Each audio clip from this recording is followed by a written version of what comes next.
pelajaran dari kisah Rasulullah Sallallahu Alaihi Wasallam ketika Rasulullah berdakwah ke Taif. Apa yang terjadi? Penduduk Taif tidak menerima dakwah Rasulullah, bahkan melempari batu. Malaikat ya jengkel. Rasulullah kok disakiti, turunlah malaikat kemudian minta izin pada Rasulullah. Ya Rasulullah, izinkan kepada kami untuk menjatuhkan azab kepada penduduk Taif. Apa kata Rasulullah? La, jangan. Innahum qaumul la ya'lamun. Mereka adalah satu kaum yang belum tahu, atau kaum yang masih bodoh, kaum yang masih awam. Kalau diteruskan, semoga dari mereka ini nanti ada anaknya yang dapat hidayah petunjuk, atau bila tidak, ada dari keturunan mereka yang mendapatkan petunjuk hidayah. Coba bisa bayangkan jamaah sekalian, begitu santunnya, bijaknya, ramahnya, baiknya Rasulullah SAW sebagai pemaaf. Kalau Rasul marah, gampang marah, gimana umat ini? Lawang Rasul yang begitu pemaaf saja, ya, penyantun, bijak saja, umatnya belum banyak yang mencontoh, meniru. Maka selamanya seseorang yang masih suka gampang marah, emosian, yang belum bisa mengendalikan emosi hawa nafsu amarahnya, cenderung emosi panas marah tadi, selamanya dia tidak akan memiliki hati yang lembut. Hatinya akan selalu panas dan kasar selamanya. Makanya la taghdab walakal jannah. Janganlah kalian marah-marah, bagi kalian orang yang kuat tadi apa? Dari umat Rasulullah bukan pegulat, bukan pelari cepat, bukan orang yang bisa angkat-angkat barang yang banyak, tetapi orang yang mampu mengendalikan emosi, hawa nafsu dan amarahnya. Amin, gitu dong. Amin. Ya Allah, harus diababain dulu. Ya Allah, ya Allah. Astagfirullah. Saudara keimanan bahwa Allah yang cinta pada kebaikan dan kebenaran. Sekali lagi, orang yang suka marah, gampang emosian, hati-hati. Setan itu menyelimuti dirinya. Bisa menarik ketika Rasulullah lagi berbincang-bincang, ngobrol dengan Abu Bakar As-Siddiq. Kemudian ada orang Arab Badui. Orang Arab Badui itu orang yang dari gunung, dari kampung, bodoh dan gak berakhlak. Akhlaknya buruk. Dia nggak ngerti, pokoknya ini Rasul lagi asik ngobrol, tiba-tiba dia langsung nunjuk-nunjuk, nuding-nuding, mencela Abu Bakar. Ini. Abu Bakar astagfirullah. Tetap santai, tetap. Semakin orang Arab mulai lagi menjelek-jelekkan Abu Bakar. Astagfirullah. Masih tetap sabar. Tapi yang ketiga, semua si Arab itu buat jengkel lagi, maka Abu Bakar pun terpancing marah. Apa yang dilakukan Rasulullah? Ketika Abu Bakar marah itu, Rasulullah tinggalkan Abu Bakar. Rasulullah pergi. Abu Bakar terkejut. Kenapa ya Rasul? Ada apa ya Rasulullah kok nggak salam, nggak permisi, kok tiba-tiba meninggalkan aku? Maka kemudian dikejar Rasul. Ya Rasul, kenapa kau tinggalkan aku? Ada apa ya Rasul? Wahai Abu Bakar, ketahuilah ketika si Arab Badui tadi ngomel-ngomel, jelek-jelekin kamu sabar, kamu istighfar, kamu tetap tersenyum. Malaikat yang ada di sekeliling kamu itu juga tersenyum. Yang kedua juga demikian. Tapi ketika kamu terpancing marah-marah, malaikat pergi lari, meninggalkanmu. Maka aku pun meninggalkan. Karena pada saat itu engkau sedang dikuasai oleh syaitan. Kisah ini adalah kisah gambaran ketika seseorang betul-betul bisa mengendalikan emosi, hawa nafsu dan amarahnya, insya Allah dia akan bisa menggapai manusia yang bertakwa. Karena orang yang gampang marah, suka marah, hatinya akan selalu panas, kasar, dan dia tidak akan bisa menjadi orang yang sabar. Nggak akan bisa. Karena orang yang sabar itu hatinya lembut, santun. Ya. Seperti kita ketika kita senang dengan anak kita, ya, tanya berulang kali, kita senang aja jawabnya. Tapi kalau bapaknya ini gampang emosi, marah, tadi ditanya sama anaknya, ayah, abi itu apa? Sudah tanya-tanya lagi kamu. Ya Allah, naudzubillah min dzalik. Ibu-ibu, mohon maaf, biasanya yang suka marah-marah itu ibu-ibu atau emak-emak ya? Itu kan malah marah.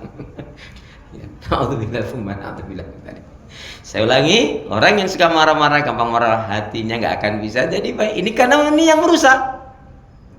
Hatinya akan kasar, panas, ya, bawaannya emosi, nggak akan bisa memiliki hati yang lembut, Tidak akan bisa jadi orang yang sabar. Dan yang ngeri lagi apa? Tidak akan bisa menjadi orang yang bertakwa. Kenapa demikian? Coba kita perhatikan firman Allah Subhanahu wa taala yang terdapat dalam surat Ali Imran pada ayat yang ke-133 sampai 134. Allah Subhanahu wa taala berfirman, A'udzu billahi minasyaitonir rajim. Wasari'u ila maghfiratin min rabbikum wa jannatin arduha as-samawati wal ardu iddat lil muttaqin alladzina yunfikuna fis sarra wad dharra wal kadhimina al ghaid wal afina 'anil nas wallahu yuhibbul muhsinin. Dan bersegeralah kalian kepada ampunan Allah dan surga yang luasnya seluas langit dan bumi, yang diperuntukkan untuk orang-orang yang bertakwa. Siapa mereka itu? Yaitu orang-orang yang gemar menafkahkan hartanya di jalan Allah, baik dalam keadaan lapang ataupun sempit, dan orang-orang yang mampu menahan emosi hawa nafsu dan amarahnya, dan orang-orang yang mampu menahan emosi hawa nafsu dan amarahnya, dan orang yang mudah memaafkan kesalahan orang lain. Mudah memaafkan kesalahan orang. Satu lagi apa? Dan dalam ibadah, maunya ibadah yang dilakukan adalah ibadah yang terbaik. Yang pertama yang urus hati adalah gampang marah, gampang emosi, suka marah. Naudzubillah, tsumma naudzubillah. Semoga kita setelah ini betul-betul bisa menjadi orang yang kuat, yaitu yang mampu mengendalikan emosi, hawa nafsu dan amarah. Amin ya rabbal alamin. Yang kedua, apa yang merusak hati? Iman, ibadah. Yang kedua adalah al-kadzibu. Al-kadzibu artinya dusta. Jadi jamaah sekalian, kita baca hadis Nabi untuk juga menghangatkan suasana. Bismillahirrahmanirrahim.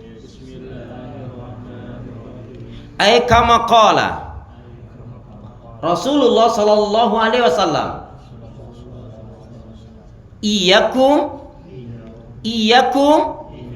wal kadhiba, iyyakum wal kadhiba, fa innal kadhiba mujanibun lil iman. Rawi Ahmad ya. Jauhilah oleh kalian akan berbuat dusta. Jauhilah oleh kalian akan berbuat dusta, karena sesungguhnya dusta itu akan menjauhkan dari keimanan. Dalam hadis yang lain, alaikum bisidqi, hendaknya kalian berlaku jujur dalam kehidupan ini. Jujur itu dicintai oleh Allah, disukai oleh manusia, membawa kebaikan, menghantarkan ke surga. Amin ya rabbal alamin. Wa iyyakum, dan jauhilah oleh kalian akan dusta. Kenapa? Dusta itu dibenci oleh Allah, dijauhi oleh manusia, membawa keburukan dan menyeret ke neraka. Naudzubillah, tsumma naudzubillah dari. Dalam satu penjelasan menarik sekali jamaah sekalian, apa? Innahu la yastaqimul abdu imanan aqalban saliman. Innahu la yastaqimul abdu imanan aqalban saliman. Selamanya.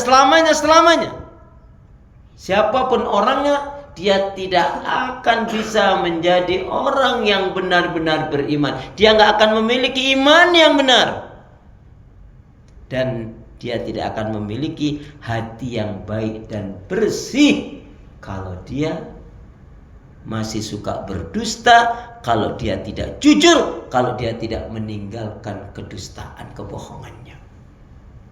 Makanya jamaah sekalian, termasuk ayatul munafik salasah. Jadi orang munafik itu ada 3 yang pokok. Bila berbicara dusta, berjanji ingkar, dipercaya khianat.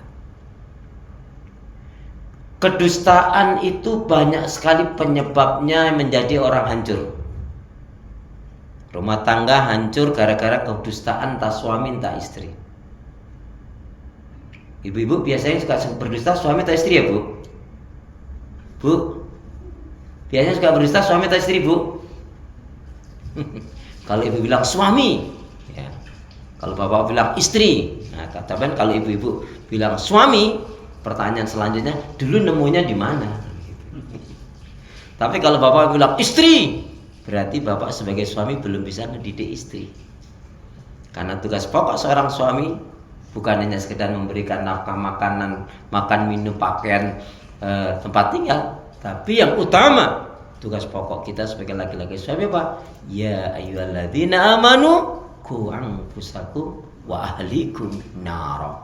Hai orang beriman, selamatkanlah dirimu dan keluargamu dari api neraka. Saudaraku seiman, hamba Allah yang cinta pada kebaikan dan kebenaran, yang selalu mengharapkan keridhaan Allah